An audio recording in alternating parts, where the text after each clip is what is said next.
Assalamualaikum warahmatullahi wabarakatuh. Alhamdulillah, wassalatu wassalamu ala rasulillah wa ala alihi wa sahbihi wa mawalah amma ba'd. Kaifa halukum ayuhat tullab wa talibat. Baik, pada kesempatan ini kita akan menjelaskan tentang satu topik yang penting, yakni tentang al-idhafah. Apa itu al-idhafah? Al-idhafah ya. Nah, ini penyandaran kata benda. Ya. Penyandaran kata benda. Dalam pembahasan sebelumnya kita telah membahas tentang ciri-ciri atau tanda isim atau kata benda. Yang salah satunya adalah bahwa kata benda itu dapat sandar pada kata benda yang lain. Nah, kata benda yang sandar pada kata benda yang lain, ya, biasa diistilahkan dengan idhofah. Ya, idhofah, yakni penyandaran kata benda pada kata benda yang lain.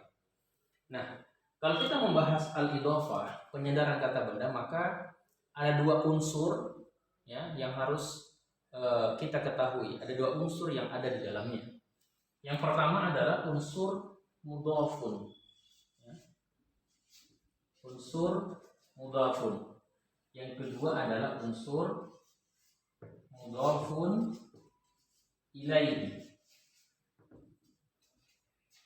ya. Jadi ada mudhafun ilaihi. Nah, dalam pembahasan mudhafun, ya, yaitu biasa diistilahkan dengan kata benda yang disandarkan, ya, disebut mudhafun.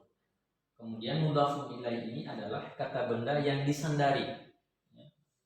Nah, kita ambil contoh, ya, langsung. Kata babu, kata bab yang berarti pintu, itu disandarkan pada kata al-masjid, ya. Al-masjid. Nah, cara bacanya babul masjid, ya. Artinya pintu masjid, atau bisa juga kita terjemahkan pintunya masjid. Jadi boleh dikasih imbuhannya, ya.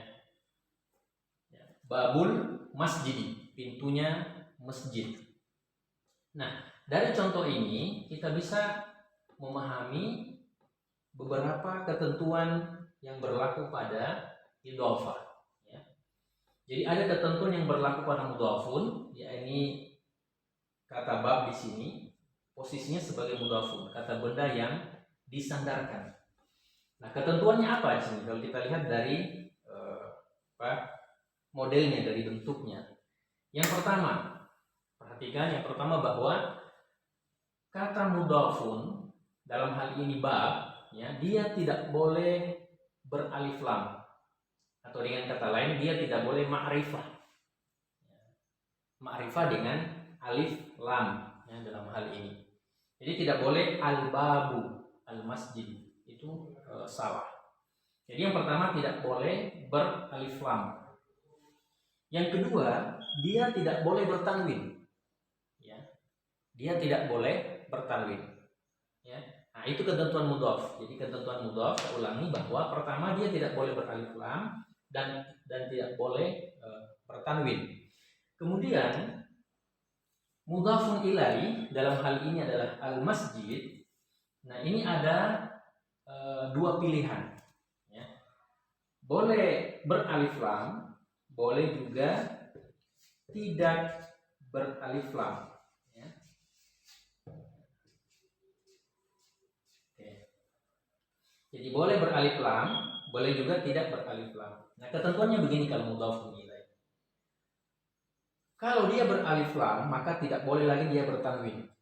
Nah, seperti pada ketentuan isim, ya, secara umum, bahwa ketika isim itu tidak beralif lam, maka dia bertanwin.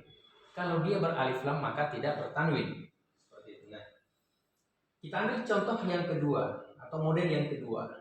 Ya, kalau di atas pakai alif lam atau memakai isim ma'rifah dengan alif lam. Kalau kata kedua kita hilangkan alif lamnya.